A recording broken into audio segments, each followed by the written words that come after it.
క్రీస్తునందు ప్రియ సహోదరి సహోదరులారా, లోక పాపములను మోసుకొని పోవు దేవుని గొర్రెపిల్ల అయిన యేసుక్రీస్తు ప్రశస్తమైన నామములో మీ అందరికీ కూడా శుభ శుక్రవార శుభాభివందనాలు తెలియపరుస్తున్నాను. క్రీస్తునందు ప్రియులారా, ప్రభువైన యేసుక్రీస్తు లోకంలో 33.5 సంవత్సరాలు జీవించి 3.5 సంవత్సరాలు అద్భుతమైన సేవ చేశాడు. 33.5 సంవత్సరాలు జీవించిన జీవిత కాలంలో 30 సంవత్సరాలు చివరిలో సేవ చేసినటువంటి 3.5 సంవత్సరాలతో పోల్చుకుంటే 3.5 సంవత్సరాలు చాలా ప్రాముఖ్యమైనవి. ఈ 3.5 సంవత్సరాల సేవా కాలంలో మరింత ఎక్కువగా సేవ చేసిన చివరి 6 నెలలు ఈ 3 సంవత్సరాలతో పోల్చుకుంటే ఈ 6 నెలలు ఇంకా చాలా ప్రాముఖ్యమైనవి. పిల్లరా, ఈ చివరి 6 నెలలు క్రీస్తు సిలువలో గడిపిన 6 గంటలతో పోలిస్తే ఈ 6 గంటలు ఇంకా అత్యంత ప్రాముఖ్యమైనవి. క్రీస్తు సిలువలో గడిపినటువంటి 6 గంటలు, ఈ 6 గంటలలో ప్రభువైన యేసుక్రీస్తు సిలువలో పలికిన 7 మాటలు వాటితో పోలిస్తే ఇవి ఇంకా అత్యంత ప్రాముఖ్యమైనవి, అత్యంత విలువైనవి, అత్యంత శ్రేష్టమైనవి. పిల్లరా, ప్రభువైన యేసుక్రీస్తు సిలువలో పలికినటువంటి 7 మాటలు ఈ ప్రపంచ చరిత్రలోనే ఈ ప్రపంచాన్ని ప్రభావితం చేసినటువంటి గొప్ప అద్భుతమైన మాటలు. పిల్లారా, ఇవి శుద్ధ స్వర్ణాక్షరాలతో లిఖించదగిన మాటలు. ఈ భూమి మీద అనేక మంది చరిత్రకారులు, సంఘ సంస్కర్తలు, శాస్త్రవేత్తలు కావచ్చు, తత్వవేత్తలు కావచ్చు, గనులు, గొప్పవాళ్ళు, మహా నాయకులు, మహాత్ములు కావచ్చు, వీరు పలికిన పలుకులు అనేకం ఉండవచ్చు. కానీ ప్రభువైన యేసుక్రీస్తు వారు పలికిన పలుకులు ఈ భూమి మీద ఉన్నటువంటి మానవ జాతిని, ఈ ప్రపంచాన్ని ప్రభావితం చేస్తున్నాయి, నిత్య జీవం వైపు నడిపిస్తున్నాయి. ప్రియులారా, ప్రభువైన యేసుక్రీస్తు లోకంలో కొన్ని వేల మాటలు మాట్లాడే ప్రియులారా, ఆయన మాటల ద్వారా అద్భుతమైన కార్యాలు, ఆశ్చర్యమైన కార్యాలు చేశాడు. ఆయన మాటల ద్వారా అద్భుతమైన ప్రసంగాలు ఆయన చేశాడు. ఆయన మాటల వలన ఎంతో మంది ఆదరించబడ్డారు, ఎంతో మంది ఓదార్చబడ్డారు, ఎంతో మంది ధైర్యపరచబడ్డారు, ఎంతో మంది బలపరచబడ్డారు, ఎంతో మంది నడిపించబడ్డారు, ఎంతో మంది దీవించబడ్డారు. పిల్లారా, ఆయన మాటల వలన నిజంగా పాపులు పరిశుద్ధులుగా మారారు, భక్తిహీనులు భక్తిపరులుగా మారారు. ఆయన మాటల వలన ప్రతి దుర్మార్గులు దుష్టులు నీతిమంతులుగా మారారు. ఆయన మాటల వలన బుద్ధిహీనులు బుద్ధిమంతులుగా మారారు. పిల్లరా, ఆయన మాటల వలన కఠిన హృదయులు కరుణ హృదయం గల వారిగా మారారు. ఆయన మాటల వలన తప్పు మార్గంలో ఉన్న ప్రతి ఒక్కరూ కూడా సరైన మార్గంలో నడిచినట్లుగా పరిశుద్ధ గ్రంథంలో చూడగలుగుతున్నాం. పిల్లారా, ఆయన మాటల వలన నిజంగా పిల్లారా, గుడ్డు వారు చూచారు, మోగవారు మాట్లాడారు, చెవిట వారు విన్నారు, దీర్ఘకాల రోగులు బాగుపడ్డారు, చచ్చిపోయిన వారు సహితం లేపగలిగిన శక్తి ఆయన మాటలో ఉంది. పిల్లారా, ఆయన మాటల వలన, ఆయన మాటలు ప్రతి యుగములో కూడా ప్రజల యొక్క ఉద్యమాలకు, సామాజిక మార్పులకు ప్రేరణ అయ్యాయి. ఆనాటి రోమా పాలకులు గాని, యూద మత నాయకులు గాని ఆయన యొక్క ప్రసంగాలకు భయపడ్డారు. ప్రియులారా, ఆయన మాటలకు శాస్త్రులు గాని, పరిసయ్యులు గాని, సద్దూకయులు గాని, ప్రధాన యాజకులు గాని, బోధకులందరూ కూడా ఆశ్చర్యపోయారు. ఆయన మాటలో స్వస్థత, ఆయన మాటలో విడుదల, ఆయన మాటలో విజయం, ఆయన మాటలో కాపుదల, ఆయన మాటలో భద్రత, ఆయన మాటలో క్షేమం, శాంతి, సమాధానం, సమస్త ఆశీర్వాదాలు, నిత్య జీవము ఆయన మాటలో ఉన్నాయి. ప్రియులారా, అన్ని మాటలు మాట్లాడిన ఆయన సిలువలో పలికిన మాటలు 7 మాటలు. ప్రియులారా, లోక పాపములను మోసుకొని పోవు దేవుని గొర్రెపిల్లగా, ఒక యజ్ఞ పశువుగా సమస్త మానవాళి నిమిత్తము తమ అమూల్యమైన రక్తము కార్చిన యేసయ్య భూమికి పునాది వేయబడక ముందే త్రిత్వంలో తీసుకున్న నిర్ణయం ఈ 7 మాటలలో దాగి ఉందని మనం తెలుసుకోవాల్సిన వారమై ఉన్న. పిల్లల యేసుక్రీస్తు వారు సిలువలో పలికిన 7 మాటలు మనం చూసినట్లయితే పిల్లలు చూడండి. మొదటి మాట, తండ్రి వీరేమి చేయుచున్నారో వీరెరుగురు గనుక వీరిని క్షమించుము. లోకాసు వార్త 23వ అధ్యాయము 34వ వచనము. రెండవ మాట, నేడు నీవు నాతో కూడా పరదేశులో ఉందువు. లోకాసు వార్త 23వ అధ్యాయము 43వ వచనము. మూడవ మాట, అమ్మ ఇదిగో నీ కుమారుడు, ఇదిగో నీ తల్లి. యోహాను సువార్త 19వ అధ్యాయము 26, 27 వచనాలు. నాలుగవ మాట, నా దేవా నా దేవా నన్నెందుకు చెయ్యి విడిచితివని చెప్పాను. మత్తయి సువార్త 27వ అధ్యాయము 46వ వచనము. ఐదవ మాట, లేఖనము నెరవేరునట్లు నేను దప్పికొనుచున్నాను. యోహాను సువార్త 19వ అధ్యాయం 28వ వచనం. ఆరవ మాట, యేసు అచ్చరక పుచ్చుకొని సమాప్తమైనదని చెప్పి తల వంచి ఆత్మను అప్పగించను. యోహాను సువార్త 19వ అధ్యాయము 30వ వచనము. ఏడవ మాట, అప్పుడు యేసు గొప్ప శబ్దముతో కేకవేసి, తండ్రి నీ చేతుకు నా ఆత్మను అప్పగించుచున్నానను. లూకాసు వార్త 23వ అధ్యాయము 46వ వచనం. పిల్లరా, మొదటి మాట క్షమాపణ మరియు విజ్ఞాపనను తెలియపరుస్తుంది. రెండవ మాట విమోచన, మూడవ మాట ఆదరణ, నాలుగవ మాట ఆక్రందన, ఐదవ మాట ఆవేదన, ఆరవ మాట విజయం, ఏడవ మాట సమర్పణ. పిల్లరా, చూడండి, ప్రభువైన యేసుక్రీస్తు సిలువలో పలికిన 7 మాటలు. నిజంగా పిల్లరా, ప్రభువైన యేసుక్రీస్తు సిలువలో పలికిన 7 మాటలు మాట్లాడాడు కదా, అంటే 7కి తక్కువ గాని 7కి గాని ఎక్కువగా గాని మాట్లాడకుండా ప్రభువైన యేసుక్రీస్తు 7 మాటలే ఎందుకు మాట్లాడేటువంటి ప్రశ్న మీకు మధ్యలో కలుగుతూ ఉండవచ్చు. పిల్లరా, 7 మాటలే ప్రభువైన యేసుక్రీస్తు ఎందుకు సిలువలో మాట్లాడాడు అనడానికి మనం చూసినట్లయితే పిల్లరా, చూడండి, పరిశుద్ధ గ్రంథంలో బైబిలులో 7 అనే సంఖ్య చాలా ముఖ్యమైనదన్నమాట. పరిశుద్ధ గ్రంథములు 7 అనే సంఖ్యకు చాలా ప్రత్యేకమైన అర్థం ఉంది. అంటే 7 దేనిని సూచిస్తుంది అంటే సంపూర్ణత, పరిపూర్ణత, పవిత్రత, దేవుని యొక్క కార్యమును పూర్తయిన స్థితిని అది మనకు సూచిస్తుంది పిల్లలారా. అంటే 7 ఒక ప్రత్యేకమైనది. పరిశుద్ధ గ్రంథములో 7 గురించినటువంటి సందర్భాలు కానీ 7 గురించినటువంటి సంఘటనలు కానీ ఇంచుమించుగా 120కు పైగా ఉన్నట్లుగా పరిశుద్ధ గ్రంథంలో మనం చూడగలుగుతున్నాం. పిల్లలారా 7 అనే మాట చూడండి, ఇది ఒక ప్రత్యేకమైనది. ప్రభువైన యేసుక్రీస్తు వారు సిలువలో 7 మాటలు మాట్లాడడానికి గల కారణం ఏంటంటే ఆయన పరిశుద్ధుడు కాబట్టి, ఆయన పరిపూర్ణుడు కాబట్టి, ఆయన కార్యమంతా కూడా పరిపూర్ణంగా నెరవేర్చడానికి సూచనగా ఆయన 7 మాటలు పలికాడనట్టుగా మనం భావించాలి ప్రియులారా. చూడండి, పరిశుద్ధ గ్రంథంలో 7 గురించిన సందర్భాలు చాలా ఉంటాయి. మనం పరిశుద్ధ గ్రంథంలో చూసినట్లయితే సృష్టి అనేది 7 రోజుల్లో జరిగింది పిల్లారా.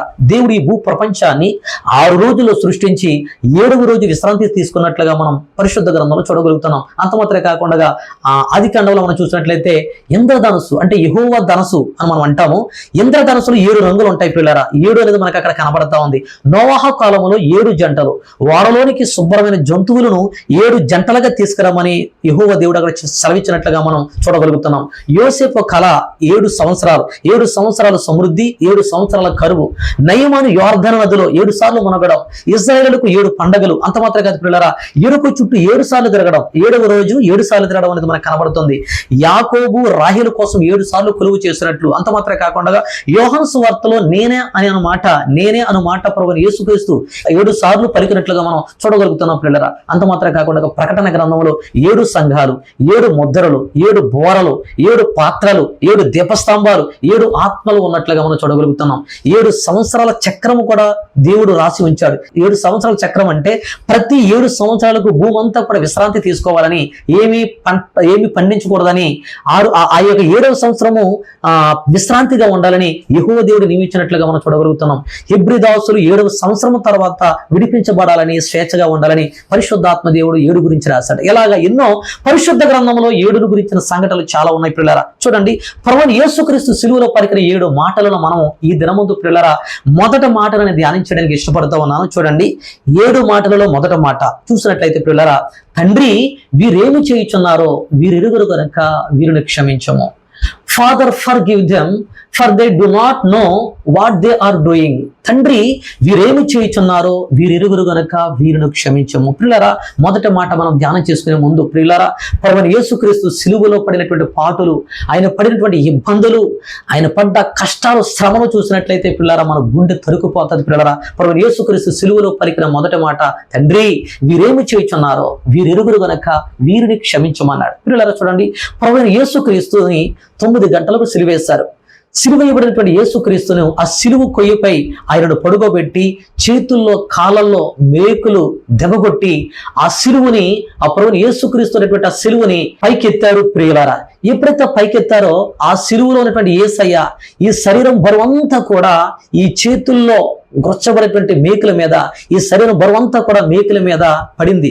ఎప్పుడైతే పడిందో ఆ బాధను తట్టుకోలేక ఎంత వేదన అనుభవిస్తున్న యేసయ్య ఒక పక్క చూస్తే భయంకరమైన ఎండ, ఆ ఎండ తీవ్రతలో ఆయన యొక్క చెమట, ఆయన యొక్క రక్తం మిళితమై యేసుప్రభు యొక్క కండలలో కారుతా ఉంటే అటువంటి వేదన అనుభవిస్తున్నటువంటి యేసుక్రీస్తు వారు అతని పెదవులు కదులుతా ఉన్నాయి.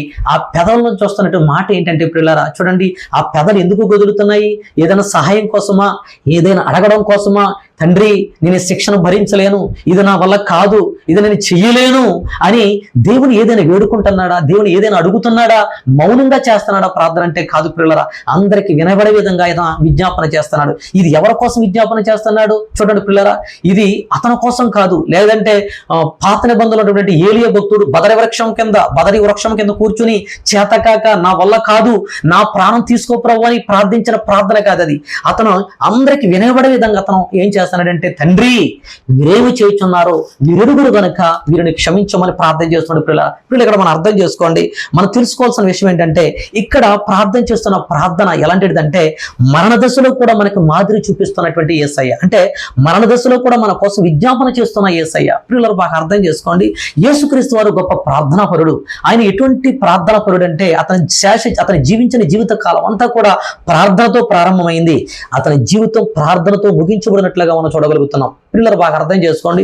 యేసుక్రీస్తు వారు సేవ అంతా కూడా ఎలా నడిచిందంటే పగలంతా సేవ చేసేవాడు, రాత్రంతా కూడా ఆయన ప్రార్థించేసేవాడుగా మనకు పరిశుద్ధ గ్రంథంలో చూడగలుగుతున్నాం. అందుకనే మార్కు సువార్త 1:35 ఆయన పెందలకడని లేచి ఇంకనో చాలా చీకటి ఉండగానే అరణ్య ప్రదేశమునికి వెళ్ళి అక్కడ ప్రార్థన చేయుచుండెనని యేసుప్రభువు గురించి మనం చూడగలుగుతున్నాం. అంటే అతను గొప్ప ప్రార్థనాపరుడు. యేసుక్రీస్తు వారు ప్రతి సందర్భములో, ప్రతి సమయంలో, ప్రతి స్థలములో కూడా ఆయన ప్రార్థన చేసినట్లుగా చూడగలుగుతున్నాం పిల్లరా. ఆయన ప్రతి పరిస్థితుల్లో కూడా ప్రార్థన చేశాడు. ప్రభువుకు ప్రార్థనే ప్రాణాధారమైనట్టుగా సమయమనక అసమయమనక స్థలము నిమిత్తం పని లేకుండా ఆయన ప్రార్థించిన గొప్ప ప్రార్థన పరుడు. కానీ ఇక్కడ మనకు మాదిరి చూపిస్తున్నది ఏంటంటే పిల్లరా, మనము అనుకూల సందర్భంలో అనుకూలమైన పరిస్థితుల్లో ప్రార్థన చేయడం కాదు, కానీ ప్రతికూలమైన పరిస్థితులలో, క్లిష్ట పరిస్థితులలో మనమందరం కూడా ప్రార్థన చేయాలనడానికి సూచనగా, గుర్తుగా మనకి ఇక్కడ కనబడుతుంది పిల్లరా. ఈరోజు ఈ యొక్క మొదటి మాటలో నేను తెలుసుకున్నటువంటి విషయాలు, నేను నేర్చుకున్న విషయాలు చెప్పడానికి ఆశపడుతున్నాను. ప్రభువు యేసుక్రీస్తు సిలువలో పలికినటువంటి మొదటి మాటలో మనం కొన్ని సత్యాలు చూసినట్లయితే, మొట్టమొదటిగా పిల్లరా, ప్రభువు యేసుక్రీస్తు నేను తెలుసుకున్న సత్యం ఏంటంటే మరణ దశలో కూడా మనకు మాదిరి చూపించినటువంటి యేసయ్య. అంటే ప్రతికూల పరిస్థితుల్లో మనం ప్రార్థన చేయాలని దేవుడు కోరుకుంటా ఉన్నాడు. పిల్లలు బాగా అర్థం చేసుకోండి. మనకు అంత అనుకూలంగా ఉన్నప్పుడు, మనకు బాగున్నప్పుడు, మనకు పరిస్థితులన్నీ కూడా బాగున్నప్పుడు మనం ప్రార్థన చేయగలుగుతాం. కానీ పరిస్థితులన్నీ కూడా ప్రతికూలంగా ఉన్నప్పుడు, క్లిష్ట పరిస్థితుల గుండా, అనేక శోధనల గుండా, అనేక శ్రమల గుండా మనం వెళుతూ ఉన్నప్పుడు మనం ప్రార్థించడానికి మనకు మనసు రాదు. మన మనసు, మన యొక్క ఆలోచన అంతా కూడా పరిపరి విధాలుగా అది పోతా ఉంటుంది. కానీ మనం కేంద్రీకరించి మనం ప్రార్థన చేయలేని స్థితిలో ఉంటాం పిల్లరా. ఇలాంటి పరిస్థితుల్లో మనం ఎవరి వైపు చూడాలంటే ప్రభువైన యేసుక్రీస్తు వైపు చూసి మనము ధైర్యం తెచ్చుకుని ప్రార్థన చేయాలని దేవుని యొక్క వాక్యం చెప్తుంది పిల్లరా. బాగా అర్థం చేసుకోండి. పాత నిబంధనలో భక్తుడైనటువంటి దావీదు మనకు కనబడతా ఉంటాడు. దావీదు జీవితంలో ఒక కీలకమైన మలుపు, ఒక సంఘటన దావీదు జీవితంలో జరిగింది పిల్లరా. దావీదు యొక్క సైన్యం, అతనితో ఉన్నటువంటి మనుషులు ఫిలిష్తీయులతో యుద్ధం చేయడానికి వెళ్ళినప్పుడు ఆ యుద్ధంకి వెళ్ళినటువంటి ఆ పరిస్థితులలో, ఆ యుద్ధంలో కొన్ని అనివార్య కారణాలను బట్టి మరలా ఆ యుద్ధానికి వెళ్లకుండా మళ్ళీ తిరిగి వచ్చేటప్పుడు అతను సిక్లగు అనే ప్రాంతానికి వస్తాడు. ఎందుకంటే సిక్లగు ప్రాంతంలో వారు ఉంటూ ఉన్నారు, వారి భార్య, వారి పిల్లలు అందరూ కూడా సిక్లగు అనే ప్రాంతంలో ఉన్నప్పుడు, ఆ సిక్లగు ప్రాంతంలో వీరు వచ్చిన తర్వాత జరిగిన సంఘటన ఏంటంటే అమాలేకులు ఆ యొక్క ప్రాంతం మీద దండెత్తి ఆ పట్టణమంతా కూడా కాల్చివేసినట్టు, నాశనం చేసేసినట్లు మనం మొదటి సమూయేలు గ్రంథం మనకు 35 చూడగలుగుతున్నాం పిల్లలు. అంటే అమాలేకులు దండెత్తి ఆ పట్టణమంతా కూడా అగ్ని చేత కాల్చివేసి వారు భార్యలను, పిల్లలను, ప్రతి ఒక్కరిను కూడా వాళ్ళు ఏం చేశారంటే బంధించేసి తీసుకుని వెళ్ళిపోయారు అన్నమాట. ఇలాంటి పరిస్థితుల్లో దావీదుతో ఉన్నటువంటి సైన్యము అందరూ వచ్చి ఆ పట్టణం చూసినప్పుడు ఆ పట్టణం అంతా తగలపడిపోయి అగ్ని చేత కాల్చబడినప్పుడు వీళ్ళు ఎంతో బాధనని, ఎంతో ఏడుస్తూ, ఇక ఏడవడానికి కూడా ఓపికలంతగా వారు వేచి అంత దుఃఖపడుతున్న సమయంలో దావీదు చాలా బాధపడతాడు. భార్యను పోగొట్టుకున్నాడు, పిల్లలు ఏమైపోయారు ఏంటని కలవరపడి కలత చెందుతున్న సమయంలో దావీదు పక్కనటువంటి సైన్యం, అతనితో మనుషులు ఎవరైతే ఉన్నారో వారందరూ కూడా అంటున్నారు, ఇదిగో ఈ దావీదు వల్ల మనకి సంఘటన జరిగింది, మన కుటుంబాలు మనం కోల్పోయాము, మన భార్య పిల్లలు లేరు, ఏమైపోయారు ఏంటని వీళ్ళందరూ కూడా ఇక ఏంటంటే వీళ్ళు విసుగుపోయి ఇతనిక ఈ దావీదును మనం రాళ్లతో కొట్టి చంపితే మంచిది కదా అని భావించి వీళ్ళందరూ ఒకటైపోయినప్పుడు ఈ దావీదు హృదయం ఏ విధంగా ఉంటుందండి పిల్లరా. చూడండి, ఒక పక్కేమో భార్య పిల్లలు కనబడటం లేదు, ఏమైపోయారని ఒక బాధ, ప్రాంతం అంతా తగలబడిపోయింది. ఇలాంటి ఆలోచనలో తను నమ్ముకున్నటువంటి మనుషులు కూడా వ్యతిరేకంగా, విరోధంగా వాళ్ళు చేస్తున్న ప్రయత్నం ఏంటంటే, వాళ్ళు చేస్తున్న పని ఏంటంటే ఇతను చంపాలి, రాళ్ళు రువ్వి చంపాలనేటువంటి ఆలోచన ఉన్నప్పుడు ఇక ఏం చేయాలో అర్థం కాక దావీదు ఎంతగానో కలవరపడుతుంటాడు, దుఃఖపడుతుంటాడు. కానీ అలాంటి పరిస్థితుల్లో పిల్లరా దేవుని బట్టి దావీదు ధైర్యం తెచ్చుకున్నాడంటే దేవుడైన యెహోవాను బట్టి దావీదు ధైర్యం తెచ్చుకున్నట్లుగా మనం పరిశుద్ధ గ్రంథంలో చూడగలుగుతున్నాం పిల్లరా. అంటే ఆ పరిస్థితి ఏంటంటే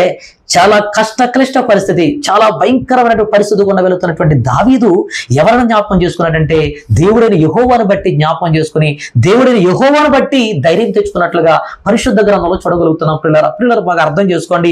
మన జీవితాల్లో కూడా కొన్ని పరిస్థితుల్లో మనకి క్లిష్ట పరిస్థితుల్లో మనం ప్రార్థన చేయలేనప్పుడు, మన మనసు రాకనప్పుడు మనం ఎవరైపు చూడాలంటే ప్రభువైన యేసుక్రీస్తు ప్రతికూల పరిస్థితుల్లో ఉన్నప్పటికీ కూడా తండ్రి వీరేమి చేయుచున్నారో వీరెరుగురు గనుక వీరిని క్షమించమని చెప్పిన దేవుడు అటువంటి పరిస్థితుల్లో కూడా ప్రభు ప్రార్థన చేస్తున్నాడంటే ఆ ప్రార్థన మనకు మాదిరి ఉందని, మనము కూడా అటువంటి పరిస్థితుల్లో మనం ప్రార్థన చేయాలని ఈ మొదటి సత్యం తెలియపరుస్తుంది పిల్లలు అర్థం చేసుకోండి. ఇకపోతే మనకి రెండవ సత్యం ఏంటంటే ఈ యొక్క ప్రభువైన యేసుక్రీస్తు శిలువలో పలికినటువంటి ఆ మొదటి మాటలో రెండవ సత్యం ఏంటంటే ఏంటంటే పిల్లలు ఆయన తెలుసుకున్నది, ఆయన ఇక్కడ చూసినట్లయితే ఆయన ఒక గొప్ప ప్రార్థన పరిచర్య కొనసాగిస్తున్నట్టుగా చూడగలుగుతున్నాం పిల్లలు. బాగా అర్థం చేసుకోండి. ప్రభువైన యేసుక్రీస్తు 33.5 సంవత్సరాల జీవిత కాలంలో అనేక రోగులను ఆయన ముట్టాడు, స్వస్థపరిచాడు, అనేకులు బాగు చేశాడు. ఆయన పరిచర్య ఎలాంటి పరిచర్య అంటే స్వస్థత పరిచర్య. తన యొక్క చేతులతో అనేక రోగులు ముట్టి స్వస్థపరిచాడు. అంత మాత్రమే కాకుండా కాపరులైన గొర్రెలు, చెదరిపోయిన గొర్రెలు ఏ విధంగా చెదిరిపోతూ ఉంటారో అలాగే చెదిరిపోతున్నారనేటువంటి భావన కలిగి, చెదిరిపోతున్నటువంటి భారమ కలిగి యేసుప్రభువు వారు కాలినడకన అనేక చోట్లకి వెళ్ళి స్వార్థను ప్రకటిస్తూ సేవ చేస్తున్నట్లుగా చూడగలుగుతున్నాం. అంటే కాళ్ళతో ఆయన సేవ చేశాడు, చేతులతో సేవ చేశాడు, తన శేష జీవితం అంతా సేవ చేసినటువంటి ఆయన ఈ రోజు ఏ పరిచర్య ఆయన చేయాలి? చేతులతో ఏదైనా చేద్దామంటే రెండు చేతులు కూడా ప్రభువైన యేసుక్రీస్తు యొక్క శిలువలో ఆ రెండు చేతులు కూడా మేకులతో గుచ్చబడ్డాయి, రెండు కాళ్ళు కూడా మేకులతో గుచ్చబడ్డాయి. ఇక ఆయన ఏ పరిచర్య చేయాలనేది మనం ఒకసారి ఆలోచించాలి పిల్లరా. ఇటువంటి పరిస్థితుల్లో ఆయన ఏ పరిచర్య చేశాడంటే ఒకే ఒక పరిచర్య, పరిచర్యలన్నిటికంటే మించిన పరిచర్య, గొప్ప పరిచర్య, ప్రార్థన పరిచర్య చేశాడు పిల్లరా. బాగా అర్థం చేసుకోండి.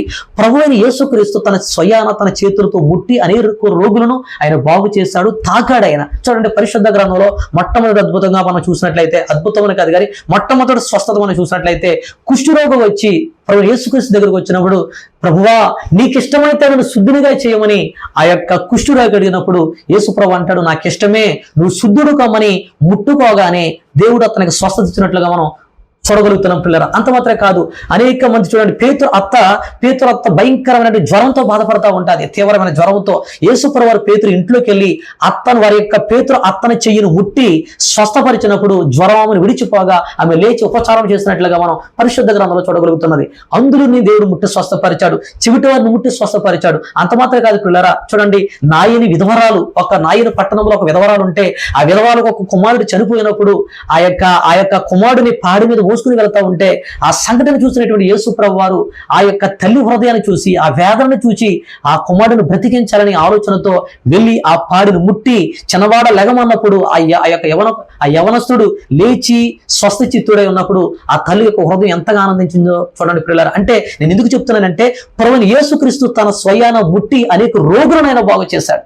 చివరగా చూసినట్లయితే పిల్లరా, పరిశుద్ధ గ్రంథంలో చివరి అద్భుతం చూసినట్లయితే, యేసుక్రీస్తున్న గెత్సెమనే తోటలో అతను బంధించి తీసుకెళ్తా ఉన్నప్పుడు ఆ ప్రధాన యాజకులు ఒక దాసుడు వచ్చినప్పుడు యేసు యొక్క శిష్యులు ఒక వ్యక్తి ఏం చేస్తాడంటే కత్తితో, తన చేతిలో ఉన్న కత్తితో ఆ యొక్క దాసుడి యొక్క చెవి నరికినప్పుడు, ప్రధాన యాజకుడి యొక్క చెవిని తెగ నరికినప్పుడు ఆ చెవిని ముట్టి ఆయన స్వస్థపరుచున్నట్లుగా మనం పరిశుద్ధ గ్రంథంలో చూడగలుగుతున్నాం. అంటే మొదటి నుండి చివరి వరకు కూడా అనేక రోగులు ఆయన బాగు చేశాడు, చేతితో ముట్టి స్వస్థపరిచాడు, కాలుతో కూడా ఆయన నడిచి వెళ్ళి అనేక రోగులు ఆయన బాగు చేస్తున్నట్లుగా.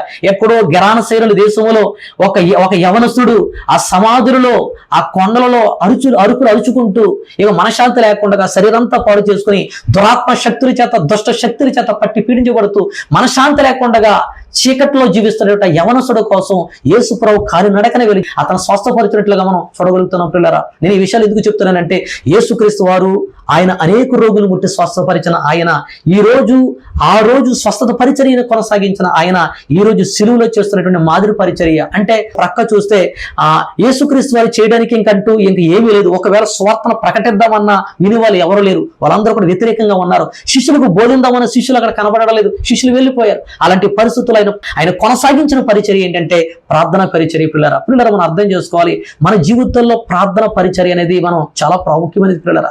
ఈ ప్రార్థన పరిచర్య ఎంత ప్రాముఖ్యమైందంటే, నేను చూడండి, చాలా మంది అంటారు, కొంతమంది నా అనారోగ్య పరిస్థితి వలన, అంగవైకల్యం వలన, లేవలేని స్థితిలో మంచాన పడి ఉన్న కారణం చేత నేను దేవుడి కోసం ఏది చేయలేకపోతున్నాను, ఏది సాధించలేకపోతున్నానని ఎంతో కూలిపోతూ ఉండవచ్చు. కానీ ప్రియ సహోదరుడి సహోదర, నువ్వు బాధపడవలసిన పర్లేదు. ప్రభువైన యేసుక్రీస్తు ఆ సిలువలో చిత్రహింసలు పడుతూ కూడా, ఆ కాలుకి చేతులకి మ్రేకులతో అయ్యా గురచబడి వేలాడుతున్నప్పటికీ కూడా, ఎన్నో అవమానాలు భరించినప్పటికీ కూడా, అటువంటి పరిస్థితుల్లో కూడా ఆయన ప్రార్థన పరిచర్య కొనసాగించినట్లుగా, మనకు మాదిరి ఉంచినట్లుగా మనం చూడగలుగుతున్నాం పిల్లరా. కాబట్టి మన జీవితాల్లో మనం ప్రార్థన చేసేటువంటి పరిచర్య మనకు చాలా ప్రాముఖ్యం పిల్లరా. బాగా అర్థం చేసుకోండి. నేను ఒక విషయాన్ని మీకు చెప్పదలిచాను. మనము నిర్గమాకాండం 17వ అధ్యాయంలో ఉంటుంది పిల్లలు. ఏంటంటే అక్కడ మోషే గురించిన ఒక సంఘటన. అంటే అమాలేకులు ఇజ్రాయెలుతో యుద్ధం చేయడానికి వస్తా ఉన్నప్పుడు మోషే యెహోషువతో చెప్తున్నాడు. ఏమని చెప్తున్నాడంటే, యెహోషువ, ఇదిగో అమాలేకులు యుద్ధం చేయడానికి వస్తున్నారు, మనలను కొందరిని ఏర్పరుచుకొని వీళ్ళను తీసుకుని వెళ్ళి అమాలేకులతో యుద్ధం చెయ్యి. నేను కొండ శిఖరం ఎక్కుతాను, కర్రన చేత పట్టుకుని కొండ శిఖరం మీదకి ఎక్కుతాను, నువ్వు వారిని తీసుకెళ్లి యుద్ధం చేయమని యెహోషువతో మోషే చెప్పినప్పుడు మోషే చెప్పినట్లు యెహోషువ చేస్తాడు పిల్లరా. కింద అమాలేకులతో యుద్ధం చేస్తూ ఉంటాడు.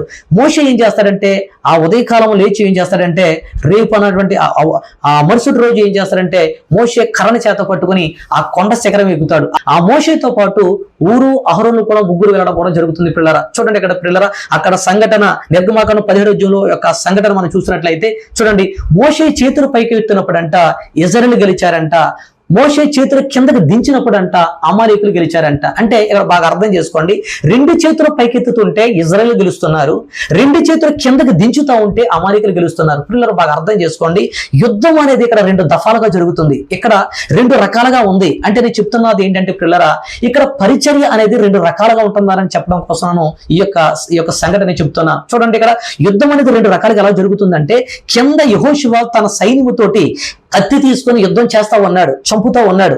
అయితే ఈ యొక్క కత్తితో తీసుకుని యుద్ధం చేస్తున్నటువంటి యెహోషువకి విజయం ఎలాగ వస్తుందంటే, అతనికి తెలియకుండానే పైన జరుగుతున్న సంఘటన ఏంటంటే, రెండు చేతులు పైకి ఎత్తినప్పుడు ఇజ్రాయేలుకి గెలుపు వస్తుందంటే దాని అర్థం ఏంటంటే, రెండు చేతులు ఎత్తడం అనేది పరిశుద్ధ గ్రంథంలో చూసినట్లయితే పిల్లరా, మనకు రెండు చేతుల గురించి, చేతులు పైకెత్తడం గురించి మనకు కనబడుతుందంటే దేనికి గుర్తుగా ఉందంటే ప్రార్థన చేయడానికి గుర్తుగా ఉంది పిల్లరా. అంటే రెండు చేతులు పైకెత్తడం, అందుకనే కదా కీర్తన గ్రంథం 148:1 అంత మాత్రం కాకుండా కీర్తన 28:2 కూడా మనకు ఉంటుంది. చేతులు పైకెత్తడం అనేది ప్రార్థనకు గుర్తుగా ఉన్నట్లుగా మనం చూడగలుగుతున్నాం. పిల్లలు బాగా అర్థం చేసుకోండి, అంటే అక్కడ యుద్ధములు విజయం రావాలంటే కింద కత్తి మాత్రమే కాకుండా రెండు చేతులు పైకెత్తడం జరుగుతుంది. అంటే రెండు చేతులు పైకెత్తడం అనేది ప్రార్థన, కింద కత్తితో యుద్ధం చేయడం అనేది దేవుని యొక్క వాక్యం. మనం చూసినట్లయితే హెబ్రీయులకు రాసిన పత్రిక 4:12 ఎందుకనగా దేవుని యొక్క వాక్యము సజీవము గలదై బలము గలదై ఎటువంటి ఖడ్గము గంటను వాడిగా, ఎందుకనగా దేవుని యొక్క వాక్యము సజీవమై బలము గలదై రెండంచెలుగా ఎటువంటి ఖడ్గము కంటెను వాడిగా ఉండి ప్రాణాత్మ కీలను మూలుగును విభజించినంత మట్టుకుచు దూరుచు హృదయం యొక్క తలంపులను ఆలోచనలను శోధించుతున్నదని దేవుని యొక్క వాక్యం చెప్తున్న పిల్లారా. అంటే ఇక్కడ అమాలేకులు ఓడించడానికి రెండు రకాల దఫాలుగా యుద్ధం జరగడం. అంటే కత్తితోటు అక్కడ రెండు చేతులు పైకెత్తడం, ఇక్కడ కత్తితోటి పైన రెండు చేతులు పైకెత్తడం. అంటే ఇక్కడ కత్తి దేనికి గుర్తుగా ఉందంటే దేవుని యొక్క వాక్యానికి గుర్తుగా ఉంది, రెండు చేతులు పైకెత్తడం దేనికి గుర్తుగా ఉందంటే ప్రార్థన చేయడానికి గుర్తుగా ఉంది. పిల్లరా బాగా అర్థం చేసుకోవచ్చు. చాలా మంది అంటారు ఇక్కడ కత్తితో యుద్ధం చేస్తున్నటువంటి వ్యక్తులు మా వల్లే విజయం వస్తుందని అనుకున్నారు, కానీ దీని వెనక అక్కడ ప్రార్థన జరుగుతుందన్న సంగత వీరికి తెలియకపోవచ్చు. పిల్లరా నేను ఎందుకు చెప్తున్నాను ఈ విషయం పిల్లరా, ప్రార్థన పరిచర్య అనేది చాలా చాలా ప్రాముఖ్యమైన పరిచర్య. ప్రార్థన పరిచర్య అనేది పరిచర్యలన్నిటిలో మించిన పరిచర్య పిల్లరా. మనం చూడండి, చాలా మంది బహుబలంగా వాడబడుతున్న దైవ సేవకులు వాళ్ళ మనకు కనబడతా ఉండొచ్చు, కానీ వారు వెనక కనబడకుండా ప్రార్థన చేసే వాళ్ళు చాలా మంది ఉంటారు. అంటే రెండు రకాల పరిచర్యలు ఉన్నాయి అనడానికి నేను చెప్తా ఉన్నాను. కంటికి కనబడే పరిచర్య, కంటికి కనబడని పరిచర్య, ప్రార్థన పరిచర్య. 4 గోడల మధ్య నువ్వు ప్రార్థన చేస్తా ఉంటే నువ్వు చూడకపోవచ్చు, కానీ నీ ప్రార్థన దేవుడు వింటున్నాడు. నీ ప్రార్థనకు ప్రతిఫలంగా దేవుడు బహిరంగంగా దేవుడు అద్భుతమైన కార్యాలు, ఆశ్చర్యమైన కార్యాలు చేస్తాడని దేవుని యొక్క వాక్యం చెప్తుంది పిల్లరా. కాబట్టి ప్రార్థన పరిచర్య చాలా ప్రాముఖ్యమైనది. కాబట్టి మన అందరి జీవితంలో ప్రార్థన పరిచర్యను కొనసాగించాలని ఈ రెండవ సత్యం అనేది తేట తలిపురం వస్తుంది పిల్లరా. చూడండి, ఇక మూడవ విషయం ఏంటంటే, మూడవ సత్యం పిల్లరా బాగా అర్థం చేసుకోండి. ప్రభువైన యేసుక్రీస్తు ఇక్కడ మనం చూసినట్లయితే ఒక మాదిరికరమైన ప్రార్థన చేశాడు పిల్లరా. ప్రభువైన యేసుక్రీస్తు ఆ సిలువలో ఒక మాదిరికరమైన ప్రార్థన చేస్తాడు. ఏంటి ఆ మాదిరి అంటే, శత్రువుల కోసం ఆయన ప్రార్థన చేస్తా ఉన్నాడు, శత్రువుల కోసం ప్రార్థన చేస్తాడు. ఎంత మాదిరిది చూడండి. ప్రభువైన యేసుక్రీస్తు ఏమని చెప్పాడంటే మనం చూసినట్లయితే పిల్లల మనకి ఇక్కడ ఎటువంటి మాదిరి అంటే శత్రువుల కొరకు ప్రార్థించడం గొప్ప మాదిరి. నిజంగా పిల్లల మన అందరి జీవితాల్లో మనకి ప్రియమైన వారి కోసం, మనకు నచ్చిన వారి కోసం, మనకు అనుకూలంగా ఉన్న వారి కోసం, మనకి ఏదైనా ఇచ్చేవారి కోసం, వాళ్ళు ప్రేమించి మనం ఏదైనా చేయడానికి ఇష్టపడతాం, కానీ మన కోసం వ్యతిరేకంగా, మన కోసం విరోధంగా, మన కోసం ప్రయత్నాలు చేస్తూ పన్నాగాలు చేస్తూ మనకు వ్యతిరేకంగా విరోధంగా వారి కోసం మనం ప్రార్థన చేయడం అంటే, మనకు ప్రార్థన చేయడానికి మనసు రాదు పిల్లరా. అంటే మనకు విరోధంగా ఉన్న వాళ్ళ కోసం మనం ప్రార్థన చేయలేము, శత్రువుల కోసం మనం ప్రార్థన చేయలేని మనసు కలిగి ఉంటాం. కాదు, ఇక్కడ తెలుసుకోవాల్సిన సత్యం ఏంటంటే, క్రీస్తు యేసుకు కలిగిన ఈ మనసు మీరును కలిగి ఉండడని దేవుని యొక్క వాక్యం చెప్తుంది. కాబట్టి అటువంటి మనసు మనం కలిగి ఉండాలి పిల్లరా. నిజంగా మనం శత్రువుల కోసం ప్రార్థన చేయాలి. ఈ శుభ శుక్రవారం రోజున నీ జీవితంలో శుభం జరగాలంటే, ఈ శుభ శుక్రవారం రోజున నీ కుటుంబంలో అద్భుతాలు జరగాలంటే, నీ కుటుంబం దీవించబడాలంటే పిల్లరా శత్రువుల కొరకు ప్రార్థన చేసే ముందు నీకెవరైతే శత్రువులుగా నీకు కనబడతా ఉన్నారో, నీ మొదలు ఎవరైతే శత్రువులుగా నీ మనసులో ఉన్నారో వారందరి కోసం నువ్వు సమాధాన పడినట్లయితే, వారితో నువ్వు మాట్లాడినట్లయితే దేవుడు ఎంతగానో ఈ దినమందు ఆనందించేవాడే ఉన్నాడు. పిల్లరా నువ్వు వారి కోసం ప్రార్థన చెయ్యి, నువ్వు వారితో మాట్లాడు, నీ జీవితం ఒక ధనీకరంగా ఉంటుందని, నీ జీవితమే మారిపోతుందని ఈ యొక్క సత్యం తెలియపరుస్తుంది. పిల్లరా ప్రభువైన యేసుక్రీస్తు శత్రువుల కోసం ప్రార్థన చేస్తా ఉన్నాడు. ఇకపోతే పిల్లరా 4వ సత్యము ఇక మనం చూసినట్లయితే ప్రభువైన యేసుక్రీస్తు సిలువలో చేసిన ప్రార్థనకు ప్రతిఫలం వచ్చినట్లుగా మనం చూడగలుగుతున్నాం. పిల్లరా అంటే మన ప్రార్థన ఏమాత్రం కూడా వ్యర్థం కాదు. ఇక్కడ మనం చూడండి, కొన్ని సార్లు ప్రార్థనకు జవాబు వెంటనే వస్తుంది, కొన్ని సార్లు ఆలస్యం అవుతుంది. పిల్లరా మనకు ప్రార్థనకు వచ్చినటువంటి ఫలితాన్ని చూసి మనం ఆనందించడం, ప్రార్థన యొక్క ఫలితం ఆలస్యంగా వచ్చిన కారణం చేత విచారించడం అనేది విశ్వాస యొక్క పరిపక్వతకు తార్కాణం కాదు. పిల్లరా అంటే మనకు ప్రార్థన జవాబు వస్తే సంతోషం, రాకపోతే బాధపడి విచారించడం కాదు. ఆ ప్రార్థన వచ్చేంత వరకు కూడా ప్రార్థన కొనసాగించాలని ప్రభువైన యేసుక్రీస్తు వారు ఇక్కడ చెప్పాడు. చూడండి పిల్లరా ప్రభువైన యేసుక్రీస్తు సిలువలో ఆ పలికిన మాటలో అక్కడ మనకి ఆ చేసిన ప్రార్థనకు వెంటనే ప్రతిఫలం వచ్చినట్లుగా మనం చూడగలుగుతున్నాం. అంటే వెంటనే వచ్చినటువంటి ఫలం ఏంటంటే, ఫలితం ఏంటంటే పిల్లరా అక్కడ ఆ కుడి ప్రక్కనటువంటి దొంగ రక్షించబడినట్లుగా మనం చూడగలుగుతున్నాం. అంటాడు కదా, తండ్రి నీ రాజ్యంలో జ్ఞాపకం చేసుకోమని ఆ దొంగ పలికినప్పుడు యేసుప్రభువు అంటాడు, నేడు నువ్వు నాతో కూడా పరదేశంలో ఉందమని వెంటనే జవాబు ఇచ్చాడు. పిల్లరా అంటే మన ప్రార్థనకు వెంటనే జవాబు వస్తుంది. అంత మాత్రమే కాకుండా యేసుక్రీస్తు వారి యొక్క ప్రార్థనకు ఇంకా ఎవరికి జవాబు వచ్చిందంటే అక్కడ ఉన్నటువంటి శతాధిపతికి వచ్చినట్లు. అంత మాత్రమే కాకుండా యేసుకు కావలగా ఉన్న వారు కూడా ప్రతి ఒక్కరు కూడా అంటే ఆ భూకంపాన్ని చూసి, ఆ ప్రకృతి వైపరీత్యాలను చూసి, అటువంటి సంఘటనలు చూసి నిజంగా ఈయన దేవుని కుమారుడని విశ్వాసం ఉంచి నమ్మినట్లుగా మనం చూడగలుగుతున్నాం. అంటే యేసు ప్రభువు చేసిన ప్రార్థనకు ప్రతిఫలముగా వెంటనే జవాబు వచ్చినట్లుగా చూడగలుగుతున్నాం. ఇకపోతే పిల్లరా యేసు ప్రభు ప్రార్థనకి వెంటనే జవాబు రావడం మాత్రమే కాకుండా ఆలస్యంగా కూడా జవాబులు వచ్చినట్లుగా చూడగలుగుతున్నాం. ఏంటి ఆలస్యం అంటే చూడండి, మనకు అక్కడ చూసినట్లయితే పిల్లరా అక్కడ మత్తయి సువార్త 27:54లో కొంచెం ఆలస్యంగా వచ్చిన ఫలితాలు కూడా ఉన్నాయి. ఏంటంటే పెంతెకొస్తు రోజున పేతురు గారు ప్రసంగిస్తూ, మీరు సిలువ వేసిన ఈ యేసునే దేవుడు ప్రభువుగాను క్రీస్తుగాను నియమించను అని ఇక్కడ మనం చూడగలుగుతున్నాం. అంటే ఎప్పుడైతే ఆ మాట పేతురు ప్రసంగిస్తా ఉన్నాడో వారందరూ కూడా హృదయంలో పడవబడి మార్పు తెచ్చుకొని మారు మనసు పొంది పశ్చాత్తాపడి వారందరూ కూడా రక్షించబడినట్లుగా 3,000 మంది సంఘంలో చేర్చబడినట్లుగా మనం చూడగలుగుతున్నాం. ఆ తర్వాత 5,000 మంది ఇంచుమించుగా ప్రతి ఒక్కరు కూడా యేసుక్రీస్తు సిలువలో చేసిన ప్రార్థనకు ప్రతిఫలముగా ఆలస్యమైనప్పటికీ కూడా జవాబు చూస్తున్నట్లుగా మనం చూడగలుగుతున్నాం. పిల్లరా ఈ రోజు నేను రక్షింపబడ్డానంటే, నువ్వు రక్షించబడ్డావంటే యేసుక్రీస్తు వారి సిలువలో చేసిన ప్రార్థనను గుర్తెరగల. పిల్లరా ఈ రోజు మన రక్షణ పొందాం, ఈ రోజు ఆయన రక్తంలో కడగబడ్డాం, ఆయన నామాన్ని ధరించుకున్నాం, ప్రభువును మనం సేవిస్తున్నాం అంటే ఆయన మన పట్ల చూపిన కృప, ఆ సిలువలో చేసిన ప్రార్థనకు ప్రతిఫలముగానే మనమందరం కూడా రక్షించబడ్డామని గుర్తెరగల. పిల్లరా రక్షించబడిన మనం, రక్షణ పొందుకున్న మనం, మన యొక్క బాధ్యత, మన యొక్క కర్తవ్యం ఏంటంటే నశించిపోతున్న ఆత్మల పట్ల భారము కలిగి దేశము కోసం, దేశంలో ఉన్నటువంటి పరిస్థితుల కోసం, దేశంలో జరుగుతున్న అన్యాయాలు గాని, అక్రమాలు గాని, దౌర్జన్యాలు గాని, దోపిడీలు గాని, లంచగొడతనాలు గాని, పాపపు కార్యాలు చూసి హృదయం అంతా కూడా చలించిపోయి ఆ వారి కోసం మరింత భారముతో పట్టుదలతో ప్రార్థన చేయమని దేవాది దేవుడు కోరుకుంటా ఉన్నాడు. ప్రభువైన యేసుక్రీస్తు సిలువలో పలికిన మాట, తండ్రి వీరేమి చేయుచున్నారో వీరెరుగరు గనుక వీరిని క్షమించమని చెప్పిన యేసయ్య ఏ విధంగా ఆయన క్షమాపణ కోరుకుంటున్నాడో అది మనం చూడగలుగుతున్నాం. ఏ విధంగా విజ్ఞాపన చేయగలుగుతున్నాడో మనం చూడగలుగుతున్నాం.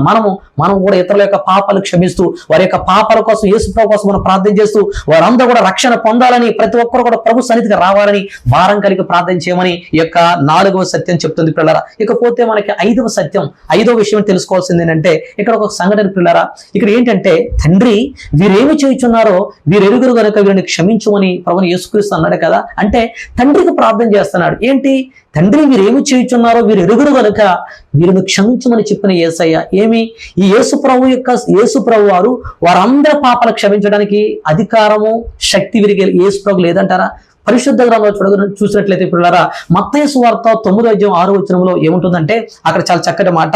ఇదిగో అక్కడ ఏముంటుందంటే, ఆయన పాపమును క్షమించుటకు భూమి మీద మనుష్య కుమారునికి అధికారం కలదు. అంటే యేసుక్రీస్తు వారు పాపాలు క్షమించడానికి అధికారం ఆయనకు ఉంది. కానీ ఇక్కడ మరి తండ్రిని ఎందుకు వేడుకుంటున్నట్లు? ఇప్పుడు ఆయనకు అధికారం ఉన్నది కాబట్టే కదా ఆయన ఏం చేశాడు అక్కడ చూసినట్లయితే. ఇంకా కిందకు వస్తే పిల్లరా మనకి 9వ అధ్యాయంలో కనబడతాయి. పిల్లరా ఆ పక్షవాయుతో బాధపడుతున్నట్టు రోగి యొక్క పాపాలను క్షమించాడు. అంత మాత్రమే కాకుండా పాపాత్మురాలైన స్త్రీ యొక్క పాపాలు కూడా క్షమించినట్లుగా చూడగలుగుతున్నాం. వారి పాపాలు క్షమించిన దేవుడు తండ్రి వీరేమి చేయుచున్నారు వీరెరుగురు కనుక వీరిని క్షమించమని క్షమించమని శిలువలో పలుకుతున్నాడంటే పిల్లలు మనం తెలుసుకోవాల్సిన విషయం ఏంటంటే యేసుక్రీస్తు వారు పాపాలు క్షమించడానికి అధికారం ఉంది. కానీ ఇప్పుడు యేసుక్రీస్తు వారు ఎక్కడ ఉన్నారంటే భూమి మీద లేడు, కానీ ఆయన శిలువలో ఉన్నాడు. ఆయన ఎత్తబడ్డాడు. ఆయన శిలువ పైన ఉన్నాడు. కాబట్టి ఈ 6 గంటల సమయంలో పాపాలు క్షమించడానికి అధికారము లేని స్థితిలో, అంటే ఆయన మనతో పాటు పాపాలు చేసినట్లుగా ఒక పాపిగా మనలో అనుభవింప చేసుకొని ఆ పాపాలు భరిస్తూ ప్రభు యేసుక్రీస్తు వైపు చూస్తూ తండ్రి, పరమ తండ్రి వైపు చూస్తూ తండ్రి వీరేమి చేస్తున్నారు, వీరెరుగురు కనుక వీరిని క్షమించమని మన పాపాల కోసం ఆయన విజ్ఞాపన చేస్తున్నట్లుగా పరిశుద్ధ గ్రంథంలో చూడగలుగుతున్నాం పిల్లలు. అంత మాత్రమే కాకుండా మనం చూసినట్లయితే యోహాను సువార్త 12:32 చూసినట్లయితే పిల్లరా, నేను భూమి మీద నుండి పైకి ఎత్తబడిన ఎడల అందరిని నా యొద్దకు ఆకర్షించుకుందని చెప్పాను. అంటే యేసుప్రభువు ఎత్తబడిన తర్వాత అనేకులను ఆయన ఆకర్షించుకున్నట్లుగా మనం చూడగలుగుతున్నాం. అంటే ఇక్కడ తెలుసుకోవాల్సిన సత్యం ఏంటంటే పిల్లరా, మనందరి కోసం ఆయన విజ్ఞాపన చేశాడు. మనందరి పాపాలు క్షమించమని తండ్రిని వేడుకున్నట్లుగా మనం చూడగలుగుతున్నాం పిల్లరా. ఇకపోతే 5వ సత్యం నేను చెప్పడానికి ఇష్టపడతాను పిల్లరా. తండ్రి వీరేమి చేస్తున్నారో వీరెరుగురు గనక వీరిని క్షమించమని యేసుప్రభువు వారిని అంటున్నప్పుడు మనకు ఒక ప్రశ్న రావచ్చు. తండ్రి వీరేమి చేయుచున్నారో వీరెరుగురు గనుక వీరిని క్షమించమని అన్నాడంటే వీరు చేస్తున్నది ఏంటో వాళ్ళు తెలియదంటారా పిల్లరా? ఖచ్చితంగా తెలుసు. వారు ఎరుగున వారు కాదు, వారికి అన్నీ తెలుసు. కానీ వారికి తెలియదంటూ కూడా ఒకటి ఉంది. దానికోసం యేసయ్య విజ్ఞాపన చేస్తున్నాడు. ఏంటంటే ఈరోజు యేసుక్రీస్తు సిలువలో ఆ పడుతున్నటువంటి పాటలు చూసి ఈయన ఏదో దోషం చేశాడు, పాపం చేశాడు అని ప్రతి ఒక్కరు కూడా ఒక దోషిగా యేసుప్రభుని సిలువలో చూస్తున్నారు. కానీ ఒక రోజు రాబోతుంది వీరందరూ కూడా ప్రభువుని యేసుక్రీస్తు ముందు వీరందరూ కూడా దోషులుగా ఉంటారన్న సంగతి వారు ఎవరికి తెలియదు. కాబట్టి యేసుక్రీస్తు వారు వీరు చేస్తున్నది ఏంటి, వీరు ఎరుగురు కనుక వీరిని క్షమించమని ప్రార్థన చేస్తున్నట్లుగా మనం చూడగలుగుతున్నాం.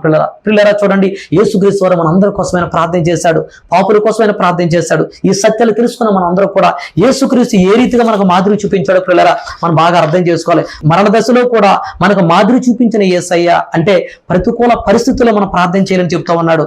పరిచర్యలన్నిటిలో మించిన పరిచర్య ప్రార్థన పరిచర్య. కాబట్టి ఈ ప్రార్థన పరిచర్యను కొనసాగించమని చెప్తా ఉన్నాడు. అంత మాత్రం కాదు పిల్లరా, మన అందరికీ మాదిరికరమైన ప్రార్థన చూపించిన యేసయ్య నువ్వు శత్రువుల కోసం ప్రార్థన చేయమని, శత్రువులతో సమాధాన పడమని, శత్రువులు ప్రేమించమని యేసుక్రీస్తు చెప్తా ఉన్నాడు. అంత మాత్రమే కాకుండా ఆయన చేసిన ప్రార్థనకు జవాబు వచ్చింది. కాబట్టి ప్రార్థనకు జవాబు రావడం ఆలస్యమైనప్పటికీ కూడా మానక నువ్వు ప్రార్థించు ప్రతిఫలం పొందుతావు అనడానికి దేవుడు అక్కడ మనకి చెప్తున్నటువంటి సత్యం ప్రియులారా. అంత మాత్రమే కాకుండా తండ్రి కుడి పార్శ్వమున కూర్చుని విజ్ఞాపన చేస్తున్న యేసయ్య మనందరి కోసం ఆయన విజ్ఞాపన చేస్తున్నాడు. ఆ రోజులు ఆ దినాన యేసుక్రీస్తు సిలువలో మన అందరి కోసం కూడా ఆయన సిలువలో ఒక పాపి స్థానంలో నుండి పాపుల రక్షణార్థమే ప్రార్థించిన యేసయ్య ఈనాడు పాపిగా లేడు గాని పరిశుద్ధుడిగా తండ్రి కుడిపార్శ్వమున కూర్చొని మన అందరి కోసం తండ్రి కుడిపార్శ్వమున కూర్చొని విజ్ఞాపన చేస్తున్నట్లుగా హెబ్రీయులకు రాసిన పత్రిక 7వ మనం చూడగలుగుతున్నట్లుగా. కాబట్టి విజ్ఞాపన చేస్తున్నటువంటి యేసుక్రీస్తు వారు మనకు అప్పగించిన పరిచర్య ఏంటంటే మనం కూడా అనేకుల కొరకు విజ్ఞాపన చేయాలని, అనేకులకు ప్రార్థన చేయాలని ఈ సత్యాలు తెలపరుస్తున్నాయి. ఈ సత్యాలు మనకు బోధిస్తా ఉన్నాయి పిల్లలు. కాబట్టి మనం అందరూ కూడా ఆయనను మనం జ్ఞాపకం చేసుకొని ఇతరుల కోసం మనం ప్రార్థిస్తూ, ఇతరులు మనం ప్రేమిస్తూ, ఇతరుల వైపు మనం అనేకులకు మాదిరికరంగా జీవించాలని దేవుడు కోరుకుంటా ఉన్నాడు. పిల్లలకి మరి కొన్ని విషయాలు నేను 3 విషయాలు చెప్పాను. నేను ముగిస్తాను పిల్లరా నా యొక్క ప్రసంగాన్ని. చూడండి, ఇక్కడ 3 విషయాలను మరొక 3 విషయాలు చెప్పడానికి ఇష్టపడుతున్నాను. యేసు ప్రభువు వారు అంటే ఈ మొదట మాటలో తండ్రి వీరేమి చేయుచున్నారో వీరెరుగురు గనుక వీరిని క్షమించమని చెప్పిన యేసయ్య ఈ మాటలో మనకు తెలియపరుస్తుంది ఏంటంటే, నేను రాసుకున్నటువంటి సంఘటనలు ఏంటంటే పిల్లరా, యేసు ప్రభువు చనిపోవడానికి ముందు కొన్ని సంవత్సరాల ముందు చెప్పబడిన ప్రవచనము ఈ యొక్క మాట ద్వారా నెరవేర్చబడినట్లుగా మనం పరిశుద్ధ గ్రంథంలో చూడగలుగుతున్నాం పిల్లరా. చూడండి, యెషయా గ్రంథము 53వ అధ్యాయము 12వ వచనము, అనేకుల పాపమును భరించుచు తిరుగుబాటు చేసిన వారిని గూర్చి విజ్ఞాపనము చేసెను. తండ్రి వీరేమి చేయుచున్నారో వీరెరుగురు గనుక వీరిని క్షమించిన మాటలో ఈ యొక్క ప్రవచనం నెరవేరినట్లుగా మనం చూడగలుగుతున్నాం పిల్లరా. తర్వాత మనం చూసినట్లయితే పిల్లరా, ఈ మొదటి మాటలో ప్రభువు తన చుట్టూ ఉన్నటువంటి ప్రజలతో తను అన్వయించుకుంటున్నాడు. అంటే ఏంటి, ఆయన వారి పట్ల పగ గాని, ప్రతీకారము గాని, ద్వేషము గాని, కోపం గాని ఏమీ లేదు. ఇందువల్ల ఆయన ఎంతగా కోపపడాలో మీకు తెలుసా? ఆయన ఎంత బాధ అనుభవించాడు, వారి ద్వారా ఎంత శ్రమ అనుభవించాడు, ఎంత అవమానపరచబడ్డాడు. ఆయన ముఖం మీద ఉమ్మి వేశాడు పిల్లరా. ఆయనను గుద్దారంట, ఆయనను అవమానపరిచారంట, అరచేతులను కొట్టి క్రీస్తు నేను కొట్టిన వాడు ఎవడని ప్రవచించమన్నారంట. అంతగా హేళన చేశారంట. ఆయన వస్త్రాలు తీసివేశారంట, ఎర్రన అంగీ ధరించారంట, రెల్లుతో ఆయన యొక్క తల మీద ముండ్ల కిరీటం పెట్టి ఆయన యొక్క తల మీద రెల్లుతో కొట్టి ఎంతగానో హింస పెట్టినట్లుగా పరిశుద్ధ గ్రంథంలో చూడగలుగుతున్నాం. కొరడాలతో కొట్టారు, ఆయనను అవమానించారు, ఆయనను అపహసించారు, హేళన చేశారు, నిందలు చేశారు, హింసించారు. ఇన్ని సంఘటనలు చేసినటువంటి ఇన్ని కార్యకలాపాలు, ఇన్ని క్రూర కార్యాలు చేసిన వారిని దేవుడు చెప్తున్న మాట ఏంటంటే, తండ్రి వీరేమి చేయుచున్నారో వీరు ఎరుగురు కనుక అని ప్రభువు అంటున్నాడంటే, అతను ఎటువంటి మనసు కలిగిన దేవుడు ప్రభువు యేసుక్రీస్తు ఎటువంటి మనసు కలిగినటువంటి మహనీయుడు ఒకసారి అర్థం చేసుకుని పిల్లరా. ఇకపోతే మూడవ మాట ఏంటంటే, ఇక్కడ మనం తెలుసుకోవాల్సిన విషయం, ఆ మూడవ విషయం ఏంటంటే పిల్లరా, ఇక్కడ మనం చూసినట్లయితే ఆయన బోధించినది ఆయన జీవించాడు పిల్లరా.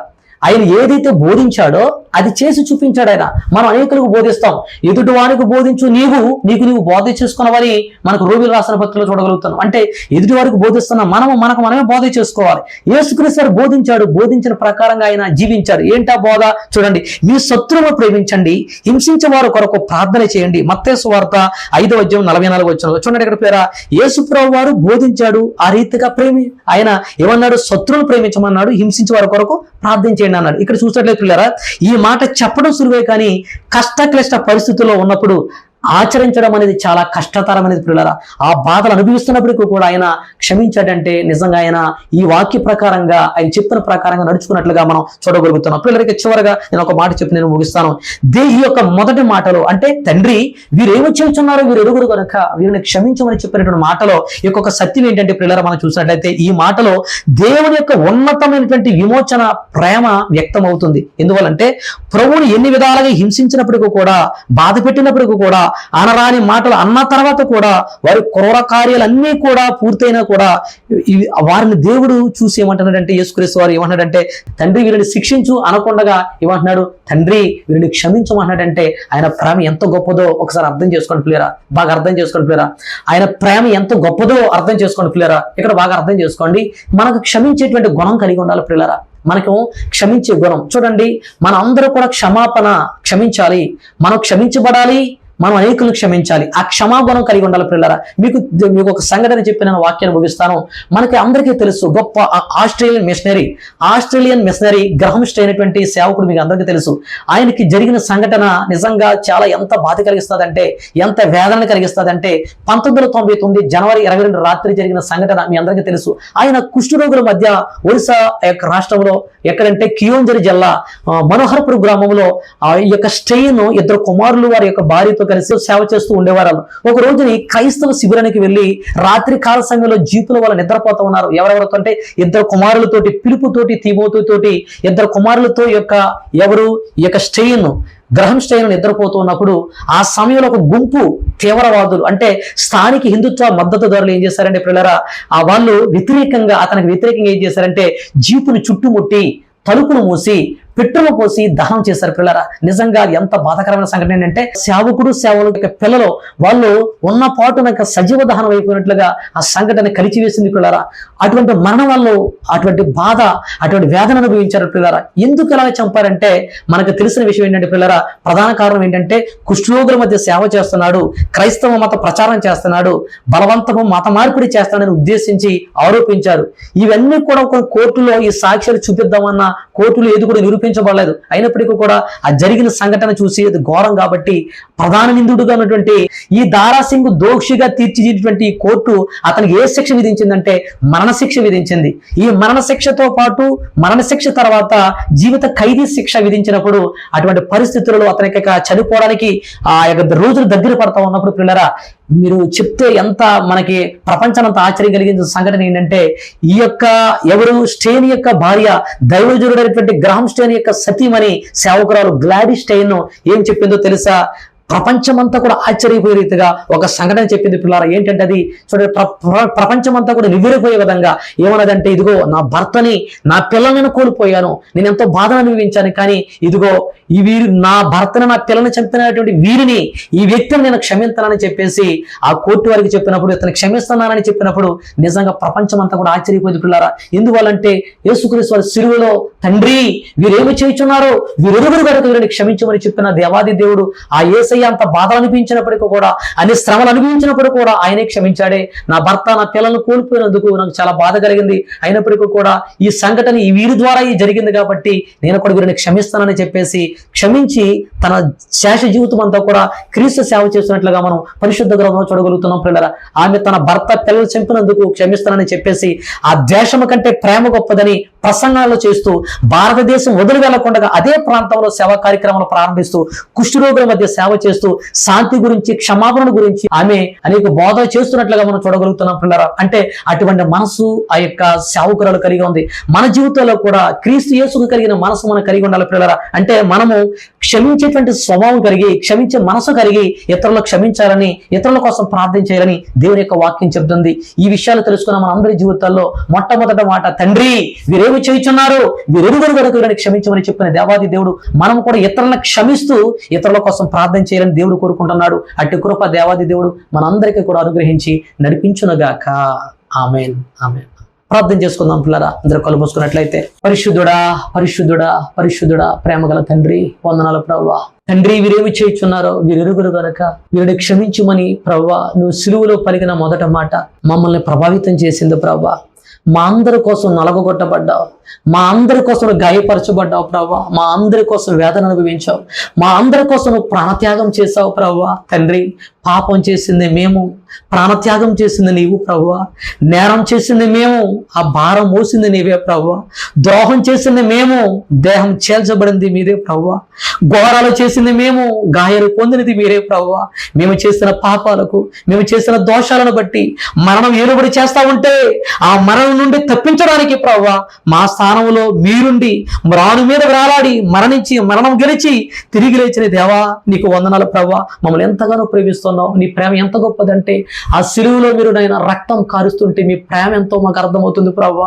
అటువంటి ప్రేమ కలిగి, అటువంటి క్షమాపణ కలిగి, అటువంటి నాయన ప్రభు జీవితము కలిగి నిన్ను పోయి మా జీవితాలు ఉండడానికి మమ్మల్ని అందరినీ కూడా మలిచి మార్చమని, విన్న వాక్యం అందరి హృదయాలు మీరు ఫలింపచేయమని, మీకు ఇష్టానుసారంగా జీవించి కృపను దయచేయమని, మా అందరిపై మీ అమూల్యమైన రక్తం మేము ప్రోక్షించుకుంటూ మమ్మల్ని అందరూ కూడా మీ రక్తపు కోటలో భద్రపరిచి మీ సాక్షులుగా జీవించేటువంటి కృప మా అందరికీ దయచేసి మీరే మహిమ పొంది నడిపించమని యేసుక్రీస్తు పరిశుద్ధ నామమును బట్టి అడిగి పొందుకున్నాను మా పరమ తండ్రి.